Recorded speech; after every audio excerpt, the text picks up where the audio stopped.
kita, yaitu keluarga. Sebelum ngobrol-ngobrol, enaknya kenalan dulu nggak sih? Iya sih, harusnya biar kayak saling kenal gitu. Hai guys, kenalin nama aku Dita Diniati Putri.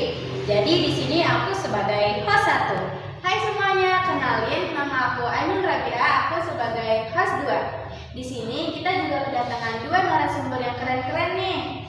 Hai semuanya, perkenalkan nama aku Amrin Hakim sebagai narasumber 1. Hai semuanya, perkenalkan nama aku Ais Sintia Jalia sebagai narasumber 2. Oke, jadi karena sesi perkenalannya udah selesai, kita mau lanjut nanya-nanya sama 2 narasumber kita.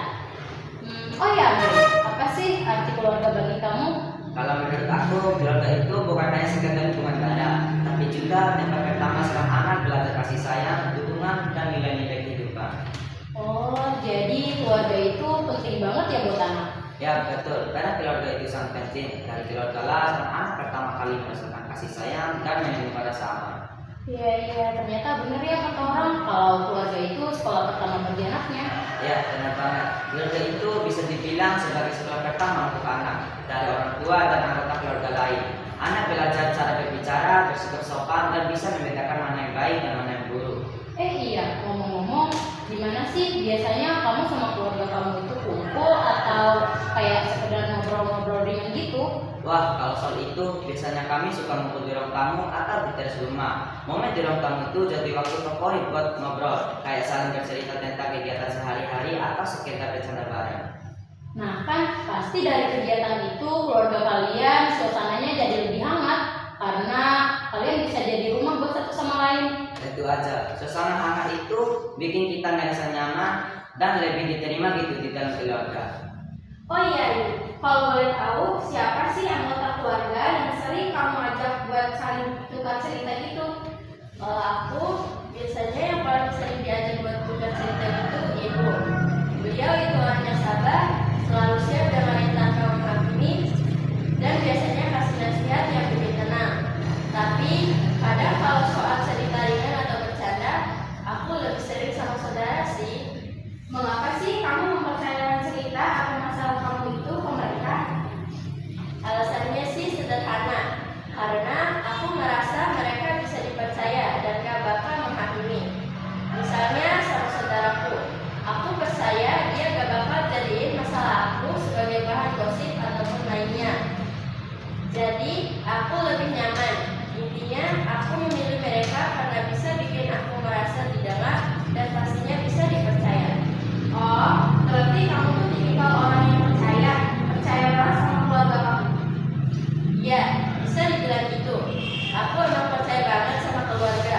Soalnya dari mereka lah aku dapat rasa aman dan hubungan yang tulus. Walaupun kadang ada konflik kecil atau kesalahpahaman, tapi ujung-ujungnya keluarga tetap jadi tempat yang paling bisa diandalkan.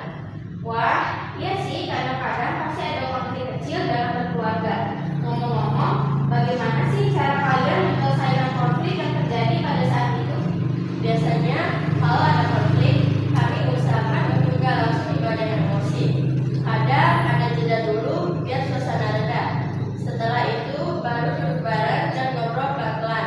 Orang yang merasa sakit hati biasanya dipersilakan bicara dulu, lalu yang lain mendengarkan. Setelah semua pandangan keluar, baru cari jalan tengah supaya adil buat semua. Oh, jadi kalian lebih suka menyelesaikannya dengan pemikiran yang bijaksana dan tidak melibatkan emosi ya? Keren sih. Betul sekali. Kami berusaha untuk menyelesaikan konflik dengan bijaksana. Karena kalau pakai emosi, justru bikin masalah makin besar. Dengan tenang dan saling mendengar, masalah yang tadinya rumit bisa jadi lebih ringan dan mudah diselesaikan. Oh my god, aku kagum banget sama lingkungan keluarga kamu. Anyway, dalam penyelesaian konflik atau masalah di keluarga kalian itu, biasanya siapa sih yang menjadi penengah? Biasanya yang jadi penengah itu orang tua, kadang adalah ibu. Beliau punya cara menenangkan suasana dan bisa mendengarkan dari dua sisi dengan sabar. Kalau konfliknya lagi serius, ayah juga turun tangan untuk memberi keputusan yang adil. Oh iya juga sih, setiap keluarga aku ada konflik, pasti yang jadi penengahnya itu ayah. Karena selain jadi kepala keluarga, ayah juga pasti bisa memberi